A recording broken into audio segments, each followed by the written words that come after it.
Hello, I'm Mr. Snapper. And I'm Red Snapper. And welcome to Project Nutmeg.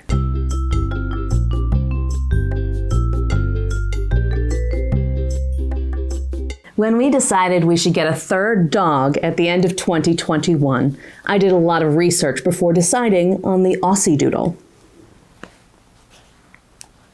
We wanted to add a friend for Buster and Coca in early 2022, recognizing that they were getting older. It seemed like Bus was losing some vision, and we wanted to make sure he got to know the puppy when he could still see, just in case he lost sight.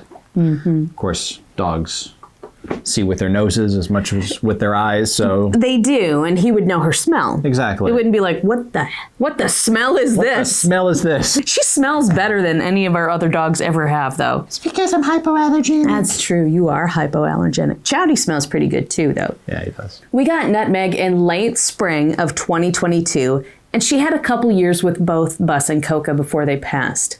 They made a nice little pack. We never have enough time with the dogs we love, but Nutmeg lived with Bus and Coca long enough to develop the bad habit of barking at our elderly neighbor and the garbage trucks. Of course. Yeah. Another reason for getting this large toy or small mini Aussiedoodle was to give me a performing partner. While I have fewer live performances these days than I did as a baby burlesquer 17 years ago, I still love performing. Aging presents its own challenges, and partnering with Nutmeg has the potential to help replace some of the acts I created over a decade ago. Your burlesque career is almost old enough to vote and buy cigarettes. I know. It's amazing. Crazy. Yeah. And drink in New Orleans, I think. Oh, is that still 18? I think it's 18. Drinking age in New Orleans? Yeah. Let us know in the comments below. My burlesque career could be drafted into next the Army. year. If it were male, I think selective service is still a male thing. Yeah, could very well be. Yeah. Although who knows with the rules changing the way they are. Let us know in the comments below. What are the rules? Who makes the rules? Someone else. Walk on two legs, not on four. To walk on four legs breaks the law. What happens when you break the law? What happens when... Oh, sorry, we're doing a video. Right. Now, you still do solo burlesque, and you would still do it without the dog, but you can add some variety. And you've had some injuries that have impacted your ability to perform certain acts. I know, for instance, you have some incredible fans, some incredible fan acts, but you've developed some issues with your wrists that make it difficult to whip those, especially the bigger fans, around over your head. Yeah, I had a problem that impacted a performance that I had booked a couple years ago, and it took about 6 months for my hands to heal. Mm-hmm. So that I could use the fans again. And it can still flare up from time to time. So I'm creating new works with Nutmeg, and I'm choreographing with those things in mind. And people will watch the amazing dog and not be too focused on the aging dancer. Everyone's just there for the dog. Right? Yeah, well, I mean, that makes sense. I mean, when we do duets, I am fully aware of the fact that you are the draw more often than not. I'm just a novelty act. I mean, that's not always the case anymore, because there are some incredible Boylesque performers, and there always have been. Like Bobby Burlesque is freaking incredible. Tito Benito from Los Angeles, those are two that we've worked with a lot, and they're fantastic. Mm-hmm. But for me, when I did burlesque acts like that, I was just a novelty act. It's just like, oh, look, Mr. Snapper's taking his pants off now. And that's pretty much all that's why I don't really do solo Boylesque things. It's because I know it's just, I'm a joke compared to people who actually put in effort and time and creativity into their acts. So you say that, but you have built like a crazy prop gun. You have made clothing. You've made garments. You've embellished garments. You've hand beaded for me. Well, that's true, but maybe. But even then, I have incredible prop gun. The Tears of the Clown number is all prop based. Mm-hmm. I'm basically the prop comic of Boylesque performers. You know what? You could put that on a trophy. Put that on a trophy. Put that on a trophy. And use God. that Boylesque as your prop comic. Yeah. No offense to prop comics, but I mean, come on, you know your prop comics. But yeah, and the other thing is when we do the Mandalorian number, mm-hmm. we know that you're doing incredible stuff. Your costume looks great. You look great. But the second that marionette hits the stage, that's where the focus is. Well, we kept the choreography very simple for that act because it's all about the puppet. Everyone's crazy about Baby Yoda, so it makes sense that that's what people would focus on. Yeah. But we know from experience that the audience then, they'll focus on Nutmeg because she's adorable and she's cute and she's novel. Yes, in her debut act, it was Nutmeg doing tricks. And I didn't do a whole lot of dancing. I was just ushering her. Yep. The one point where I wound up like standing and dancing and doing a Watusi in front of her crate was because she finally went into the crate because she was crazy about, I should say, the box. It wasn't a regular crate, but it was a box. It was this box. Yes. So she was so distracted and excited about the audience, and she still executed the performance, not every part of it. But I finally got her into the box, and I needed to keep her there until a certain point in the music. So I just stood in front of her and shimmy, shimmy, shimmy. And then I opened my leg so she could peekaboo through and we'd get that shot for the audience, for the video, for the photos of her coming through. But it was all about the dog. Yeah. And she met, I think, everyone in the audience before or after the show. And they were crazy about Nutmeg. They did not care who I was, which is fine. It was all about the dog. I get to perform and I have my dog with me. We get to do this thing that I enjoy and we get to do it together. And she enjoys it too. Yeah. A lot. Exactly. She's adorable, she's cute, and it's novel because she's a performer. The dog is a performer. And there are not many dog acts in burlesque. I can only think of Mr. Cheese right now. We've known people who have performed with snakes. Sure. We know of magicians, of course, who perform with birds. But as far as like dog acts go, it's pretty much Mr. Cheese. I think it's Mr. Cheese. If there are others, then let us know in the comments. I'd love to see videos of them. I would absolutely love that. For sure. I had these big plans to do multiple acts with Nutmeg on the Viva's Lounge stage as part of Viva Dallas Burlesque. But the venue closed permanently at the end of 2023. The last show there was her debut. Yep. And it's a weird time for burlesque. A lot of burlesque shows are very troupe-based, first of all. That's true in Dallas. But that's also true, it's true in Los Angeles now, it seems. Peep Show is still pretty much an open, shout out to Peep Show, shout out to Chris. Yeah. It's pretty much an open sandbox that people can come in and play. But it seems like a lot of the shows are troupe-based. So it's kind of hard how do you break into when you're just a solo act, how do you break into a troupe? And the other thing is, most of the burlesque shows, at least locally, take place in bars. It's very rare, in general, it's very rare that there's a regular show in a theater, specifically. And you can almost count on one hand the number of producers we've worked with who specialized in theater shows. And I do mean like specialized. Like Yachty Presents did shows at the Yost, which is a beautiful theater in Santa Ana, California. Peep Show is mostly bars, and the Cafe Fedodo Ballroom, which was a great venue. The Hollywood Burlesque Festival, the first 2 years. Was at a theater. They took place at a theater, and then I didn't, I can't recall after that. And of course, like Shoshana produces her shows when she produced them before Viva's, produced them in theaters, and then after. I think, has Viv produced in theaters? Viv has produced in theaters. Vivian Vermouth, they have produced in theaters. Great performer. But their regular show is at a bar. Yeah, that's right. Their regular show is at a bar. And then the other one is, when we first came to town, we performed at a show at the Texas Theater. Yes. Infamous for being where Lee Harvey Oswald was arrested at the Texas Theater. Yes. I think we've both performed in more than one show there. Possibly. But the Texas Theater we've performed, but it's rare. Very rare. So these theater shows are rare. Bar shows are much more commonplace. Viva's Lounge was built for burlesque.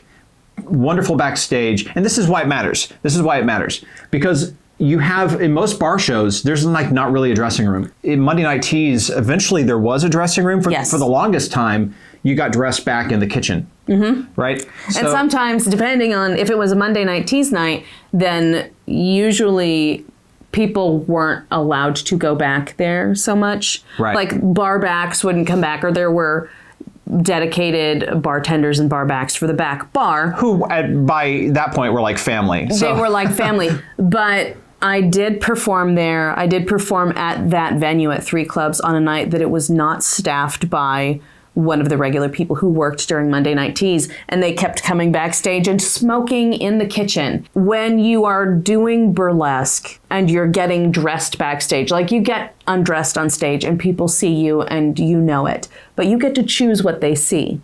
When you are backstage, you are vulnerable. You are awkward. You are getting undressed. You are attaching pasties to your body. You're putting on G-strings, making sure that everything is flattering and there's nothing hanging out, if you know what I mean. Backstage is where things hang out. It's where you get somebody to help tuck in whatever so you can cinch yourself into your outfit. It is a vulnerable space, and that's why it's so important to make sure you have permission to be back there. It is a place where people get mentally ready to go out and perform. It's a refuge. And when Joe Blow, who is staffed for the bar on a night that's not a burlesque night, but there's a burlesque dancer in the show, comes backstage and smokes at your expensive costumes, clouds up the space when you have a smoke allergy with his debris, his air pollution, and stares at you while you're trying to tuck your vice bits away. It's pretty upsetting. That's my soapbox about keeping backstage safe for performers. We could probably do a whole episode on backstage and backstage etiquette and all of that. But yeah, that's the thing, is that there's usually, at bar shows, you don't really have a dressing room most of the time. The path to get to the stage is often through the audience, and the separation between the stage and the audience is usually very fuzzy, unless it's a bar that is also like an actual strip club, in which case... people may be lined up around the edge with dollar bills. Now, I would love to teach you to collect up dollar bills. There might be more of a separation between the stage and the audience in that, because there's like legal requirements. But for the most part, and actually those kinds of clubs do have backstages. They do. And dressing rooms, and the path is usually not through the audience. But so the concern with a dog that weighs 16 pounds? What's she up to now? She might be 16, 15 pounds. For a little 16-pound puppy like Nutmeg, the concern is drunk people, a path through drunk people, no real definition between audience and performer. There's concerns with a bar that you don't have with a theater. With a theater, it's defined. There is a definite backstage, there's a definite path onto the stage that doesn't go through the audience, and the separation between audience and stage is clearer. Mm-hmm. So all of those things, I think, make it safer for her to do theater shows as opposed to bar shows. So there you go. And she's still a dog. That's a very important thing to keep in mind. She's still a dog. She's adorable. The whole reason we want to put her on the stage is, well, she enjoys the audience, but also she draws attention. But she also needs quiet time. She needs the safe backstage area where I don't want people seeing my no-no regions without my permission, where backstage, that's where I get dressed. That's where I get my game face on. That's where I can burp and fart and be loud or be quiet. That's where you can be loud. That's where you can be loud. Or I can be very quiet and focused. And she needs a space like that where she can retreat. Yep. Because I have seen her get scared of people. Yeah. And she will want to be picked up at times because she's like, I don't feel good about this right now. You have to have the boundaries. You have to protect the animal. And I was just thinking about the stunt, I always forget the name of the thing, All-Star Stunt Dog Spectacular. Did I get it right? If you got it wrong, you're going to put a little asterisk with what it is at the bottom. I will. So the stunt dog show that we love so much, who are coming back to the State Fair. They do a meet and greet with some of the dogs, but it's very supervised, you know? You don't just like let, Yeah, pet my dog. Like it's a dog park or something. You have to. You can't control strangers. You don't know who is in the audience. Yeah. Even if they've appreciated your act, there's always a risk, and so it's better to keep the dog safe. And we want to keep Nutmeg safe and secure. And Viva's Lounge was built for burlesque, and we could keep Nutmeg secure at Viva's Lounge. Yes. Really miss it. It was a great venue. Yeah. We've both performed in plenty of bars over the past 17 years. I don't mind doing a bar show. You don't mind doing a bar show. Love bar shows. It's just we don't want to take the baby to do a bar show for all of the reasons that we have discussed. Yeah. And honestly, all the reasons we discussed, the fuzziness between the audience and the stage, going through the audience to get to the stage. Those are things we love about doing bar shows. I love being able to interact with people. Wink at, or have somebody help me take off a glove, dance in the audience. I wanted to stage dive the first time I did Snow Queen, and Vivian said, I'd rather you not. I'm like, but it's trees. It was at trees. How do you not stage dive off of the trees? I would rather you not stage dive. So I didn't stage dive, but I wanted to. Yeah. Stage dive in a corset. Let the audience pull things off. I mean, it would have been amazing. But Nutmeg would not be able, that wouldn't be safe for her. It would not. And, it probably wouldn't have been safe for me to stage dive off the tree stage at a burlesque show. Who knows? Probably not. But it would have been fun. Another great thing about a backstage space is having, like in the theater particularly, is having ample space to unpack. So like we said, at some of these bar shows, there's no real backstage. You're getting changed in the bathroom, in the kitchen, at the doll hut, outside by the dumpster. There was a trailer at the doll hut. There was a trailer. An old trailer at the doll hut that we could get dressed in, but there are often not enough flat surfaces. We love flat surfaces in our home. We wind up putting things on all the flat surfaces. I tell you, if we panned this camera around, you would see so many piles of flat surfaces. You can lay out projects. Yeah, absolutely. And then you can see things. We're always in the middle of about 37 different projects. I feel like we definitely are. In a row. I remember tucking and hanging things on bar shelving units, like pulling stuff out just enough to get things in order before I'd have to slide everything back in on shelves at bars. Yeah. And when you do 2 acts, like, okay, I got to prep everything and make it really easy to get myself back in order, like change, do a hot swap of stuff because there's an intermission between the performances. And having that small space, that's not going to work. No. And as we've established, I'm the prop comic of Boylesque performers. Right. So just imagine the amount of space I had to take up. I'm already kind of a big guy. Yeah, it's true. I don't know if you know this, but when you boxed, my nickname was Big. Yeah. Yeah. The boxing coach gave me the nickname Big. And it might have something to do with the fact that I was in a class with like a bunch of like 5'7" dudes that were like, 5'7", 5'7" dudes. Hey, babe. That's not enough space for a dog to chill before the show and other performers to do their preparation. And we had hoped to book more theatrical opportunities for Red and Nutmeg here in Dallas, but, 2020 was a bitch.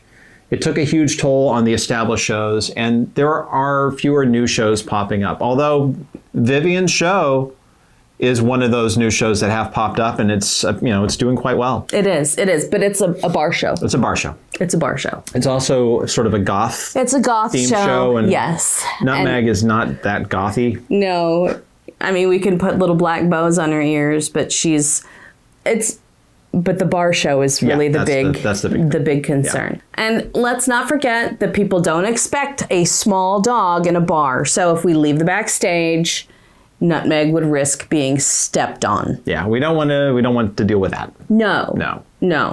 So honestly, we expect a small dog, and we have both tripped over her in our well-lit house. A squished tiny dog would probably ruin everyone's night. Yeah. Yeah. It would ruin our night. Come on. To keep our skills sharp and add to the performer toolkit, we enrolled Nutmeg in agility in early 2024. She's competed in Agility League twice and won medals, and we're in it a 3rd time. Yes. And we have continued to work on tricks and dancing. So while we didn't secure any performance opportunities last year, we have not given up hope for our little burlesque dog. And Red is working on an act with her that might just be available digitally. The plan for this year is to get her Canine Good Citizen certification, plus a couple of AKC Tricks titles. All of these things help prepare her for live performances. Right, and we may see what other opportunities are out there for Nutmeg and Red. Maybe they could perform at a nursing home or a library. Who knows? I mean, we know a lot of clowns and magicians who do shows at libraries and places like that. So yeah, that'd be maybe a great venue for her. For sure, and we wouldn't be stripping at a library. To be clear, it would be, family friendly. I mean, we might strip in a nursing home. Yeah, that could happen. I mean, they're all adults. Yeah, exactly. They've seen it all before. They've seen it all before, guys. Life rarely follows the neat plans you have in mind, but I guess that's the beauty of it. We'll keep working on our little Project Nutmeg in the meantime. And that is all we have for today. See us next time. Bye. Bye.